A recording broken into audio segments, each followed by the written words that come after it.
But right at the top on India at 9, let's get you that big international story. 16 days after Malaysian airline MH370 simply disappeared, triggering perhaps the biggest hunt in aviation history, the Malaysian Prime Minister today has gone on record to say they've concluded flight MH370 plunged into the South Indian Ocean, that there are no survivors. The declaration has been based after a new analysis of electronic data. The plane with 239 passengers on board was last heard from on March 8th.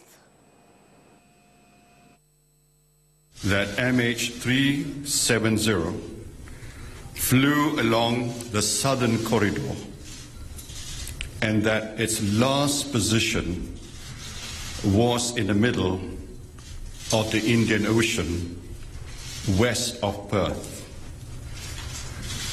This is a remote location, far from any possible landing sites. It is therefore with deep sadness and regret that I must inform you that according to this new data, flight MH370 ended in the southern Indian Ocean.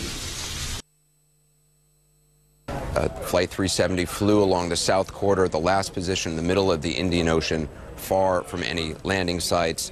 He said somberly, according to this new data, flight MH370 ended in the southern Indian Ocean. This is the most definitive statement we have heard from Malaysian officials. I'm here with Richard Quest. Concluding not only the southern corridor, but the fuel on board from the last known position puts it southwest of Perth, a remote location, no landing strip, and therefore the conclusion being that the flight ended in the South Indian Ocean, and which will now, of course, intensify the efforts to see what this debris is in the same area that they are talking about. But the certainty and closure, as much as there can be, Anderson, for the families today, at least they know that the flight, that it ended in the way that it did. There was new information that at one point the plane was flying at some 12,000 feet, very low for an aircraft this size. Absolutely.